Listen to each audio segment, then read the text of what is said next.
All right, welcome back to the channel. All right, man, the 154-pound division is absolutely cracking, and there is another young man that wants to get a shot. Ericson Lubin wants to fight. His trainer, Kevin Cunningham, said that they need to get that fight with Jeison Rosario, and he says that, hey, man, we beat the guy, in Nathaniel Gallimore that knocked out Jeison Rosario. So when we're talking about the 154-pound division, man, there's just so many guys in it that are excellent fighters. But I want to tell you what I really do think should happen and who they should fight next. But let's talk about the 154-pound division in this video.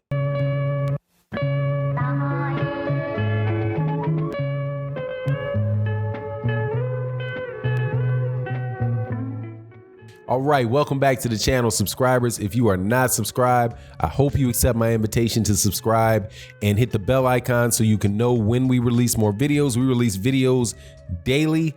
We do about 3 to 4 videos on different topics that we put out every day throughout the day. And we also do a live stream Monday through Friday at 11:15 a.m. and OG Boxing Talk on Sunday mornings at 8 a.m. Also, much love to everybody that supports on the Patreon, everybody that follows on Twitter. Definitely thank you guys so much for your support and the people that join the channel, man. We got a lot going on over here at Phenom International Boxing, and I appreciate so much you guys' support. This video is the one that I do every day, man. It's not going to be a big headline type of thing. This is just one of the subjects that I find really interesting in the sport of boxing that I really do want to help do my little bit of part or shine in some light on. And that is what I think is the hottest division in boxing, the 154-pound division, where all these guys are fighting each other. All of these guys are vulnerable, but they're making exciting fights. And the latest one that we had was just this past weekend, where Julian J-Rock Williams fought Jeison Rosario for the WBA and the IBF championship. And in a shock to many people, not all, but many people, Jeison Rosario knocked out J-Rock in the 5th round, and now he's the unified champion.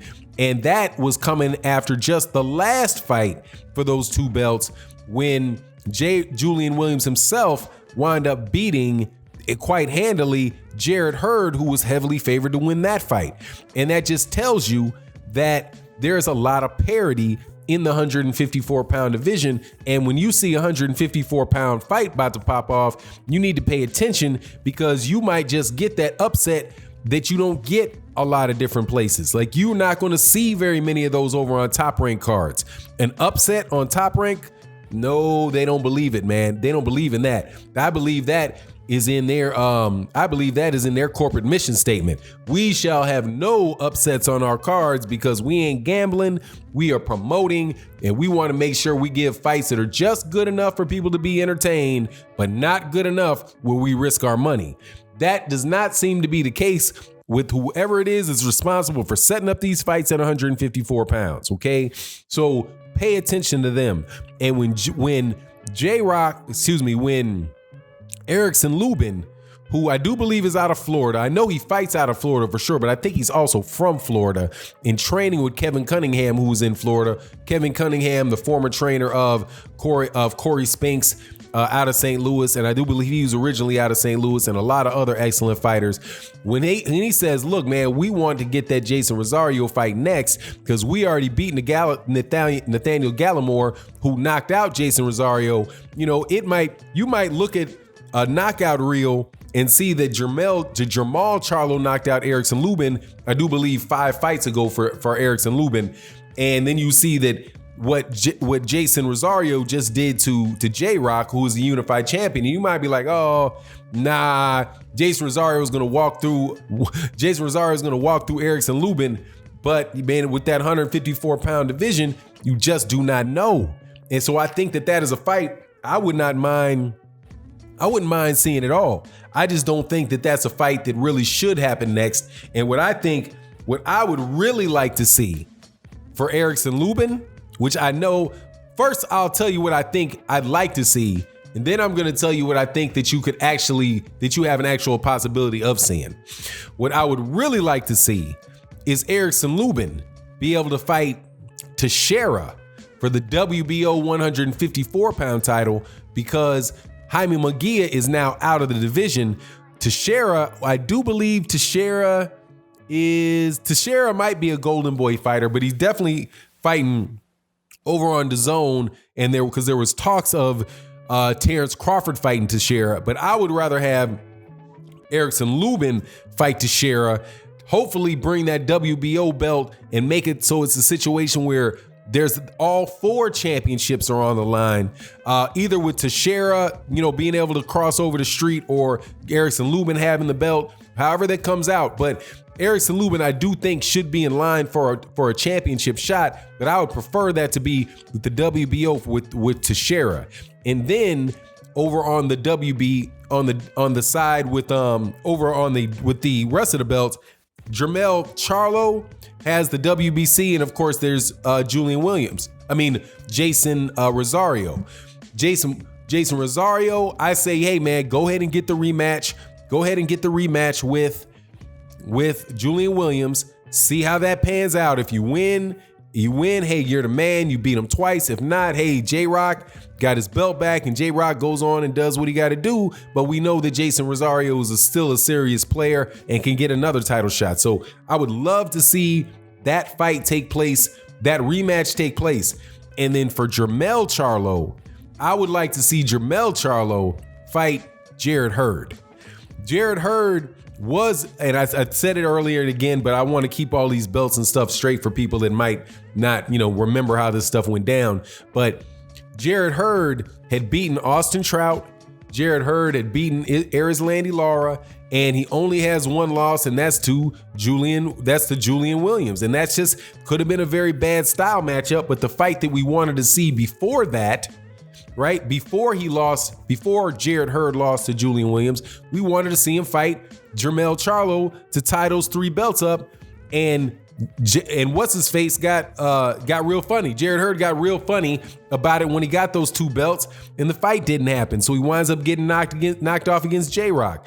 J-Rock had a rematch clause with Jarrett Hurd. Jarrett Hurd didn't exercise it, so Julian Williams fought Jeison Rosario. Jeison Rosario beats him. Jeison Rosario, dang near the first thing out of Jeison Rosario's mouth is that he don't want to fight, that he's not ready for Jermell Charlo. Like, man, what are you talking about? You just knocked out J-Rock. Why wouldn't you be ready for Julian Williams? I mean, why wouldn't you be willing? You just knocked out J-Rock. Why wouldn't you be ready for Jermell Charlo? But he doesn't want it. So since he doesn't want it, hey man, let's get Jarrett Hurd in there and see if if that fight that was going to be the biggest fight at 154 pound can happen. And then you get the winner of J-Rock versus Rosario fighting the winner of Jermell Charlo versus Jarrett Hurd. And then you can have Ericson Lubin fight the winner of Ericson Lubin Teixeira. That would be in the world where things really where everything would be great. But as we know, these promoters are going to want to keep that WBO belt separate so they can have a champion no matter what, right? So undisputed championships are very hard to come by unless, your promoter is really willing to invest a lot of money in getting that off. Or you're lucky enough like Usyk to be in a tournament where all the belts are on the line, right? And one just doesn't come up missing. So that's just a very tough situation to get. So more than likely, what would happen with the better route for Ericson Lubin if he wants to step up fight and get a situation where that's like at the forefront, a fight with him and for one of those belts, one of those 3 belts are at the forefront. Hey man, see if Austin Trout is willing to come back. See if the good old reliable Austin Trout or Erislandy Lara is willing to fight. Erislandy Lara ain't no easy man, Erislandy Lara ain't no easy soft touch for nobody either, even though he is way up in age, man. So is he way up in age? But yeah, man, no, I wouldn't say he's way up in age, but he's higher up in there in age, man. But look, man, and also, man, much respect to Erislandy Lara, because he seemed to be like the only guy that could hold those belts, man, who could hold that WBA belt and be a long-time reigning champion without losing, man. But anyway, just look at that division. I'm so excited about that division. Erislandy Lara, Austin Trout, Jared Hurd, Jeison Rosario, J-Rock, Jermell Charlo, Teixeira's a good fighter, man. I think he's a better fighter than Jaime Munguia. All these are excellent fights, man. And it just really makes that, for me, the best, the tightest competition and maybe the deepest